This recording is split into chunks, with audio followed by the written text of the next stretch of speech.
जय भोलेनाथ। भोलेनाथ की कृपा सदा आप और आपके परिवारजनों पर बनी रहे। आज आप रसपान करेंगे फाल्गुन मास महात्म्य के आगे की कथा का। शिव महापुराण की कथाएं नहीं सुनी है और चैनल को सब्सक्राइब नहीं किया है तो जरूर कर लीजिएगा, ताकि आप हर दिन शिव महापुराण की कथाएं भी इन दिनों सुन सकें। आज रसपान कीजिए फाल्गुन मास महात्म्य की आगे की कथा का, जिसमें आज आप सोमवार व्रत के प्रभाव से सीमंतनी को पुनः परम सौभाग्य की प्राप्ति किस प्रकार हुई, इसका वर्णन श्री सूत जी के मुखारविंद से सुनने वाले हैं। श्री सूत जी कहते हैं, हे ऋषियों, जो नित्य आनंदमय, शांत, निर्विकल्प, निरामय, अनादि, अनंत शिव तत्व को जानते हैं, वे परम पद को प्राप्त होते हैं। जो धीर पुरुष काम भोगों से विरक्त होकर भगवान शंकर में हेतु रहित पराभक्ति करते हैं, उनका मोक्ष हो जाता है और वे फिर संसार बंधन में कभी नहीं पड़ते। जो मायामय संसार में चिरकाल तक सुख पूर्वक विहार करके अंत समय पर मोक्ष चाहते हैं, उनके लिए ये धर्म बताया गया है कि संसार में भगवान शिव की पूजा सदा ही स्वर्ग और मोक्ष का कारण है। यदि प्रदोष आदि के गुणों से युक्त सोमवार के दिन ये पूजा की जाए तो उसका विशेष महत्व है। जो केवल सोमवार को भी भगवान शंकर की पूजा करते हैं, उनके लिए इस लोक और परलोक में कोई भी वस्तु दुर्लभ नहीं है। सोमवार को उपवास करके पवित्र होकर इंद्रियों को वश में रखते हुए वैदिक अथवा लौकिक मंत्रों से विधि पूर्वक भगवान शिव की पूजा करनी चाहिए। ब्रह्मचारी, गृहस्थ, कन्या, सुहागिन स्त्री अथवा विधवा कोई भी क्यों ना हो, भगवान शिव की पूजा करके मनोवांछित वर पाता है। इस विषय में हे ऋषियों, अब मैं एक कथा कहूंगा जिसको सुनकर मनुष्य मोक्ष प्राप्त करते हैं और उनके मन में भगवान शिव की भक्ति जागृत हो जाती है। आर्यावर्त में चित्रवर्मा नाम से प्रसिद्ध एक राजा थे। वे दुष्टों को दंड देने के लिए यमराज के समान समझे जाते थे। वे धर्म मर्यादाओं के रक्षक, कुमार्गगामी पुरुषों को दंड देकर राह पर लाने वाले, समस्त यज्ञों का अनुष्ठान करने वाले और शरणार्थियों की रक्षा करने में समर्थ थे।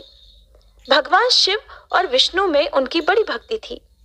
राजा चित्रवर्मा ने अनेक परम पराक्रमी पुत्रों को पाकर अंत में एक सुंदर मुखवाली कन्या भी प्राप्त की।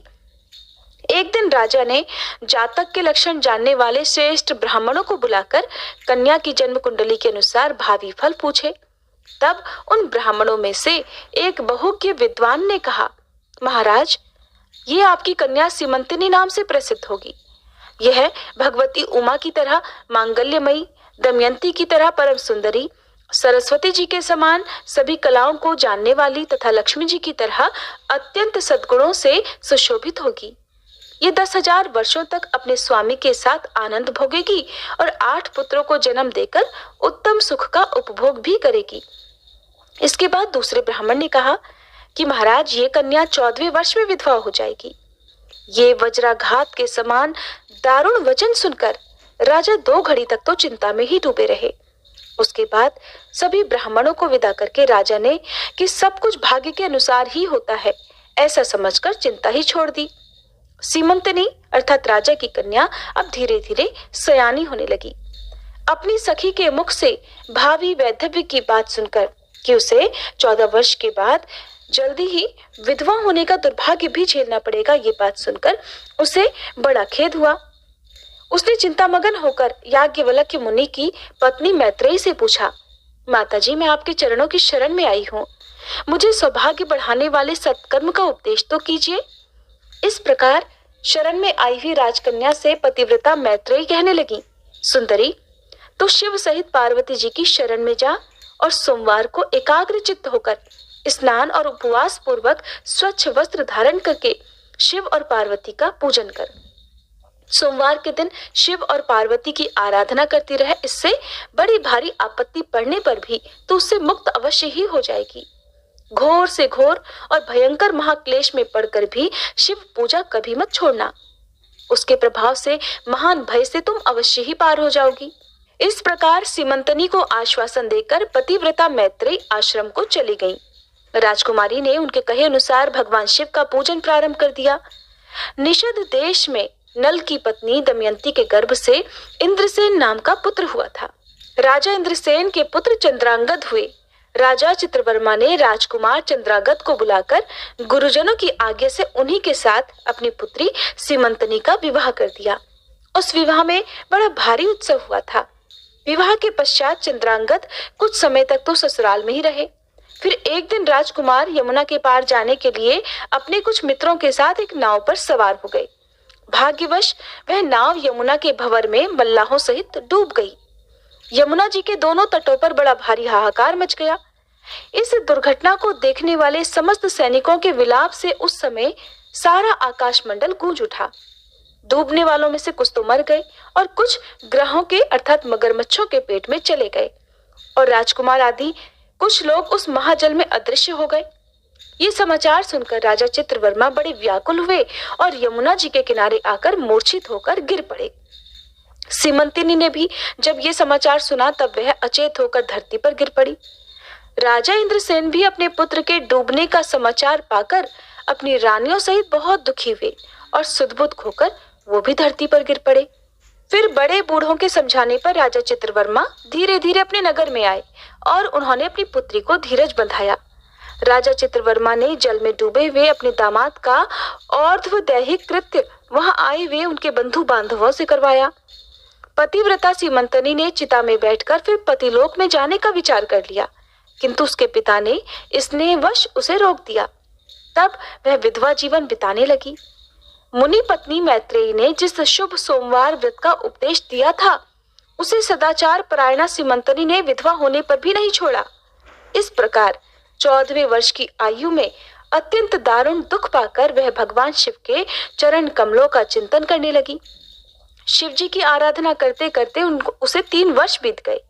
उधर पुत्र शोक से उन्मत्त हुए राजा इंद्रसेन को बलपूर्वक दबाकर उनके भाइयों ने उनका सारा राज्य छीन लिया और उन्हें पत्नी सहित पकड़कर कारागृह में डलवा दिया।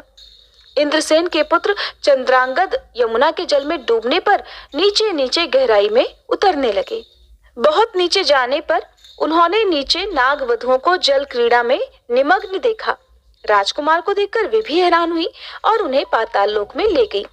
वहां चंद्रांगद ने तक्षक नाग के परम अद्भुत रमणी नगर में प्रवेश किया और इंद्र भवन के समान मनोहर एक सुंदर महल देखा जो बड़े बड़े रत्नों के प्रकाशमान किरणों से प्रकाशित हो रहा था। भगवान सूर्य के समान तेजस्वी तक्षक नाग को सभा भवन में विराजमान देखकर परम बुद्धिमान राजकुमार ने प्रणाम किया और हाथ जोड़कर खड़े हो गए। तक्षक के तेज से उनके नेत्र चौंधिया गए। इधर नागराज ने भी मनोरम राजकुमार को देखकर उन नागिनों से पूछा कि ये कौन है और कहां से आया है। तब उन्होंने बताया कि हमने इसे यमुना जल में देखा है और इसके कुल तथा नाम का परिचय न होने के कारण आपके पास लेकर आई हैं। तब तक्षक ने राजकुमार से ही पूछा कि तुम किसके पुत्र हो, कौन हो, कौन सा तुम्हारा देश है और यहाँ पर तुम्हारा कैसे आना हुआ। तब वह राजकुमार कहने लगा कि भूमंडल में निषद नाम से प्रसिद्ध एक देश है। उसके स्वामी राजा नल महायशस्वी हो गए हैं। वे पुण्य श्लोक माने जाते हैं और उनके पुत्र इंद्रसेन हुए और इंद्रसेन का पुत्र मैं हुआ। मेरा नाम चंद्रांगद है। मैं अभी नया नया विवाह करके ससुराल में टिका हुआ ही था और यमुना जी के जल में विहार करता हुआ देव की प्रेरणा से डूब गया। फिर ये नाग पत्नियां मुझे आपके पास ले आई हैं। पूर्व जन्मों के अर्जित किए हुए पुण्यों के प्रभाव से ही मैंने यहाँ आपके चरणारविंदों का दर्शन किया है। आज मैं धन्य हूँ, मेरे माता पिता धन्य हो गए क्योंकि आपने दया करके मेरी ओर देखा और मुझसे वार्तालाप किया है। इस प्रकार अत्यंत मनोहर उदारतापूर्ण वचन सुनकर तक्षक ने कहा, राजकुमार तुम भय मत करो, धीरज रखो और बताओ कि तुम संपूर्ण देवताओं में किसकी पूजा करते हो। तब राजकुमार ने कहा कि जो संपूर्ण देवों में महादेव कहे जाते हैं उन्हीं विश्वात्मा उमापति भगवान शिव की मैं पूजा करता हूँ, जो विधाता के भी विधाता, कारण के भी कारण और तेजों में सर्वोत्कृष्ट तेज हैं। वे भगवान शिव मेरी परम गति हैं, जो अत्यंत निकट होकर भी पाप से दूषित चित्त वाले पुरुषों के लिए बहुत दूर हैं और जिनके तेज की कोई सीमा नहीं है, जो अग्नि, भूमि, वायु, जल और आकाश में भी स्थित हैं। वे विश्वात्मा भगवान सदाशिव हम सब के लिए परम पूजनीय हैं, जो संपूर्ण भूतों के साक्षी, सबकी आत्मा में स्थित रहने वाले परमेश्वर तथा निरंजन हैं। संपूर्ण संसार जिनकी इच्छा के अधीन है, मैं उन भगवान शिव की पूजा करता हूँ। ज्ञानी पुरुष जिन्हें एक आदि और पुराण पुरुष कहते हैं, गुणों के भेद से जिनमें भिन्नता की प्रतीति होती है, जिन्हें कोई तो क्षेत्रज्ञ, कोई तुरी और कोई कूटस्थ कहते हैं, वे भगवान शिव मेरे परम आश्रय हैं, जिनका प्रसाद पाकर साधु पुरुष अत्यंत उज्जवल इंद्रपद की भी अभिलाषा नहीं रखा करते तथा कर्मों की अर्गला और कालचक्र को लांघकर निर्भय होकर विचरते हैं, वे ही भगवान शिव मेरी गति हैं। देव नदी गंगा जिनके मस्तक पर स्थान पाकर सुशोभित होती है, भगवती जगदम्बिका जिनके अर्धांग में निवास करती हैं, आहा, तक्षक और वासुकी दोनों नागराज जिनके कानों के कुंडल हैं, वे चंद्रार्ध शेखर भगवान शिव मेरे परमाश्रय हैं, जिनके चरण कमल वेदों के शीर्ष स्थानीय उपनिषदों में गौरवान्वित होते हैं, वेदांत की श्रुति भी जिनके चरण कमलों का गुणगान किया करती है, वे ही भगवान शिव मेरे पूजनीय हैं। राजकुमार की ये बात सुनकर तक्षक का चित्त प्रसन्न हो गया। उनके हृदय में महादेव जी के प्रति नई भक्ति भाव का उदय हो आया और वे उनसे इस प्रकार कहने लगे, हे राजकुमार, तुम्हारा कल्याण हो। मैं तुम पर बहुत प्रसन्न हूँ, क्योंकि तुम बालक होकर भी सर्वोत्कृष्ट परात्पर तत्व को जानते हो। देखो, ये रत्नमय लोक है, ये मनोहर नेत्रों वाली युवतियां हैं, ये मनोवांछित कामना पूर्ण करने वाले कल्प वृक्ष हैं, और ये अमृत रूपी जल से भरी हुई बावलियां हैं। यहाँ मृत्यु का दारुण भय नहीं है, बुढ़ापा और रोग यहाँ किसी को पीड़ा नहीं देता। तुम जब तक इच्छा हो यहीं ठहरो और यथा योग्य सुख भोगों का उपभोग करो। नागराज के ऐसा कहने पर राजकुमार हाथ जोड़कर बोले कि नागराज, मैंने समय पर विवाह किया है। मेरी पत्नी उत्तम व्रत का पालन करने वाली और शिव पूजा परायणा है, और मैं अपने माता पिता का इकलौता पुत्र हूँ। वे सब लोग इस समय मुझे मरा हुआ मानकर महान शोक से घिर गए होंगे, अतः मुझे किसी भी प्रकार यहाँ अधिक समय तक नहीं ठहरना चाहिए। आप कृपा करके मुझे उसी मनुष्य लोक में पुनः पहुंचा दें। सुनकर नागराज ने कहा, राजकुमार, तुम जब जब मुझे याद करोगे तब तब तुम्हारे सामने मैं प्रकट हो जाऊंगा। ऐसा कहकर उन्होंने राजकुमार को एक सुंदर अश्व अर्थात घोड़ा भेंट किया, जो इच्छा के अनुसार चलने वाला था। अनेक प्रकार के द्वीपों, समुद्रों और लोकों में उसकी अप्रतिहित गति थी। इसके सिवा उन्हें रत्नमय आभूषण, दिव्य वस्त्र और दिव्य अलंकार भी भेंट किए। उनकी सहायता के लिए सारी व्यवस्था करने के बाद नागराज तक्षक ने जाओ कहकर प्रेम पूर्वक उन्हें विदा कर दिया। चंद्रागत उस घोड़े पर सवार होकर निकले और थोड़ी ही देर में यमुना जी के जल से बाहर आकर उस दिव्य अश्व पर चढ़े हुए ही नदी के रमणीय तट पर घूमने लगे। इसी समय पतिव्रता सीमंतनी अपनी सखियों से घिरी हुई वहां स्नान करने के लिए आई। उसने यमुना जी के तट पर मनुष्य रूपधारी नागकुमार के साथ भ्रमण करते हुए राजकुमार चंद्रागत को देखा। दिव्य अश्व पर आरूढ़ हुए अपूर्व आकार वाले उन राजकुमार को देखकर वह उन्हीं की ओर दृष्टि लगाए खड़ी हो गई। उसे देखकर चंद्रागत ने भी मन ही मन विचार किया कि लगता है इसे मैंने पहले कभी कहीं देखा है। इसके बाद तो वह घोड़े से उतरकर नदी के किनारे आ बैठे और उस सुंदरी को बुलाकर उसको पास बिठाकर पूछा कि तुम कौन हो, किसी की स्त्री और किसकी कन्या हो। सीमंतनी लज्जावश स्वयं कुछ भी नहीं कह सकी। तब उसकी सखियों ने सारी बात बताई कि इसका नाम सीमंतनी है और ये निषेधराज इंद्रसेन की पुत्रवधू, युवराज चंद्रागत की रानी तथा महाराज चित्रवर्मा की पुत्री है। दुर्भाग्यवश इसके पति इस महाजल में डूब गए हैं, जिससे वैधव्य का दुख प्राप्त करके यह बाला शोक से सूखती जा रही है। अत्यंत प्रबल शोक में ही इसने 3 वर्ष बिता दिए हैं और आज सोमवार है, इसलिए यहाँ यमुना जी में स्नान करने के लिए आई हुई है। इसके ससुर का राज्य भी शत्रुओं ने छीन लिया है, बलपूर्वक उस पर अधिकार जमा लिया है और वे महाराज अपनी पत्नी के साथ उसकी कैद में पड़े हुए हैं। ये सब होने पर भी यह निर्मल अंतःकरण वाली सदाचार परायणा राजकुमारी प्रति सोमवार को अत्यंत भक्तिभाव के साथ पार्वती जी सहित महादेव जी की पूजा करती है। उत्तम व्रत का पालन करने वाली सीमंतनी ने अपनी सखी के मुख से सब बातें कहलवाकर स्वयं भी राजकुमार से पूछा कि आप कौन हैं? आपके पार्श्ववर्ती दोनों पुरुष कौन हैं? आपने मेरे वृत्तांत को एक स्नेही की तरह क्यों पूछा है? महाबाहो, मुझे ऐसा लग रहा है कि पहले मैंने कहीं आपको देखा है। आप मुझे स्वजन की तरह प्रतीत हो रहे हैं। ऐसा कहकर राजकुमारी सीमंतनी अपने नेत्रों से आंसू की धारा बहाती हुई बहुत देर तक फूट फूट कर रोती रही। और फिर मूर्छित होकर धरती पर गिर पड़ी। अपनी प्रियतमा के शोक का कारण सुनकर चंद्रागत भी शोक से व्याकुल होकर 2 घड़ी तक चुपचाप बैठे रहे, जिसके बाद सीमंतनी उठकर राजकुमार को बारंबार निहारने लगी। उसने पहले देखे हुए अंग चिन्हों, स्वर आदि लक्षणों, अवस्था के प्रमाण तथा रूप रंग आदि की परीक्षा करके यह निश्चय किया कि अवश्य यही मेरे पति हैं, क्योंकि मेरा हृदय प्रेम से अधीर होकर इन्हीं में अनुरक्त हुआ है। परंतु क्या मुझ अभागिनी को अपने मरे हुए पति का दर्शन हो सकता है? ये स्वप्न है या भ्रम? या फिर मुनि पत्नी मैत्रेयी ने जो मुझे कहा था कि तुम भारी से भारी विपत्ति में पड़ने के बाद भी इस व्रत का पालन जरूर करती रहना, कहीं ये उसी का तो फल नहीं? एक श्रेष्ठ ब्राह्मण ने मेरा 10,000 वर्षों का सौभाग्य बतलाया था। उन ब्राह्मण देवता का ये वचन अवश्य सत्य होगा, ये ईश्वर के बिना भला कौन जान सकता है। इधर प्रतिदिन मुझे मंगल सूचक शुभ शकुन दिखाई देते रहे हैं। पार्वती जी के प्राणनाथ भगवान शिव के प्रसन्न होने पर देहधारियों के लिए कौन सी वस्तु दुर्लभ हो सकती है? इस प्रकार तरह तरह से मन में विचार करके उसका संदेह दूर हो गया।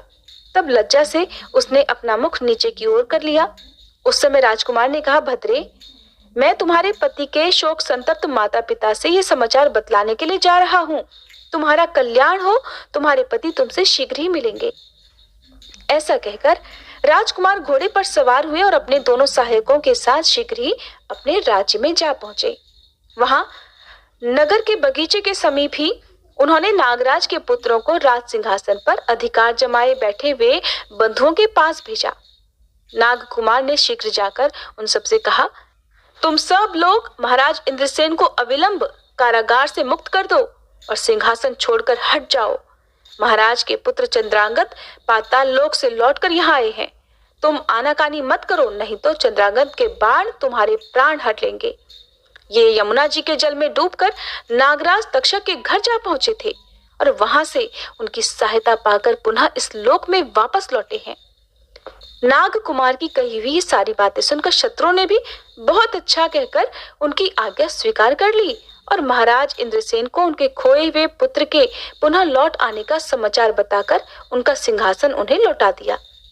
महाराज को प्रसन्न करके भी वे लोग भयभीत बने रहे। मेरा पुत्र आ रहा है, ये बात सुनकर राजा प्रेम के आंसू बहाते हुए आनंद में डूब गए। यही दशा महारानी की भी थी। जिसके बाद सभी नागरिक, वृद्ध मंत्री और पुरोहित आगे जाकर चंद्रागत से मिले और उन्हें हृदय से लगाकर महाराज के पास ले आए। अपने भवन में प्रवेश करके आंसुओं की वर्षा करते हुए राजकुमार ने अपने माता पिता के चरणों में प्रणाम किया। चरणों में पड़े हुए अपने पुत्र को उठाकर राजा ने आंसुओं से भरे हृदय से लगा लिया। फिर क्रमशः सभी माताओं को प्रणाम करके उनका आशीर्वाद लेकर वह राजकुमार पुरवासियों से मिले और उन्होंने सबको यथायोग्य सम्मान दिया। पुनः सबके साथ राजसभा में बैठकर अपना सब वृतांत अपने पिता से निवेदित किया और नागराज तक्षक से मित्रता होने की बात भी बताई। राजकुमार का चरित्र देखकर और सुनकर राजा इंद्रसेन हर्ष से विह्वल हो गए। उन्होंने अपने मन में यही माना कि मेरी पुत्र वधू ने भगवान महेश्वर की आराधना करके इस अनुपम सौभाग्य को अर्जित किया है। निषद राज ने ये मंगलमयी वार्ता दूतों के द्वारा महाराज चित्रवर्मा को भी कहलवा दी। यह अमृतमयी वार्ता सुनकर महाराज चित्रवर्मा आनंद से विवल हो गए और बड़ी तेजी से उठकर उन्होंने संदेश वाहकों को उपहार में बहुत सारा धन दिया। फिर अपनी पुत्री को बुलाकर उन्होंने उससे वैधव्य के चिन्हों का परित्याग करवा दिया और तरह तरह के आभूषणों से उसे सजवा दिया। जिसके बाद समूचे राष्ट्र के गांव और नगर आदि में बड़ा भारी उत्सव हुआ और सभी लोगों ने राजकुमारी सीमंतनी के सदाचार की बड़ी प्रशंसा की। चित्रवर्मा ने इंद्रसेन के पुत्र चंद्रांगत को बुलाकर सीमंतनी को उनके साथ विदा कर दिया। चंद्रांगत ने तक्षक के घर से लाए हुए रत्न आदि आभूषणों के द्वारा जो मानव मात्र के लिए अत्यंत दुर्लभ है, अपनी पत्नी को अलंकृत कर दिया। तपे हुए सोने के समान सुशोभित 40 कोस तक जाने वाली सुगंध से युक्त दिव्य अंगराग से सीमंतनी की बड़ी शोभा हो रही थी। कमल के केसर के समान रंग वाले कल्प वृक्ष के पुष्पों से बनी हुई और कभी न कुम्हलाने वाली माला भी सती सीमंतनी की शोभा बढ़ा रही थी। इस प्रकार शुभ मुहूर्त में अपनी पत्नी को साथ लेकर ससुर की आज्ञा से चंद्रांगत पुनः अपनी नगरी में आए। महाराज इंद्रसेन ने अपने पुत्र को राज सिंहासन पर बिठाकर तपस्या द्वारा भगवान शिव की आराधना करके योगी पुरुषों को उपलब्ध होने वाली उत्तम गति प्राप्त की। राजा चंद्रागद ने अपनी धर्मपत्नी सीमंतनी के साथ 10,000 वर्षों तक नाना प्रकार के विषयों का उपभोग किया। उन्होंने 8 पुत्रों और एक कन्या को जन्म दिया। सीमंतनी प्रतिदिन भगवान महेश्वर की पूजा करती हुई अपने स्वामी के साथ सुखपूर्वक रहने लगी। उसने सोमवार व्रत के प्रभाव से अपना खोया हुआ सौभाग्य प्राप्त कर लिया। जय भोलेनाथ। आज का अध्याय समाप्त हुआ। अगर आपको ये कथा पसंद आई हो तो प्लीज वीडियो को लाइक करके, अगर आपने अभी तक भी हमारे चैनल को सब्सक्राइब नहीं किया है तो जरूर कर लीजिएगा। आजकल शिव महापुराण की कथाएं भी सुन रहे होंगे।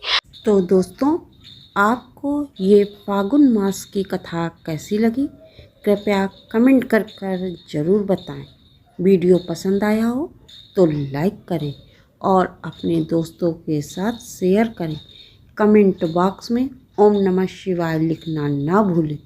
ऐसी ही और भी बहुत सारी कहानियों को सुनने के लिए चैनल को सब्सक्राइब ज़रूर करें। धन्यवाद।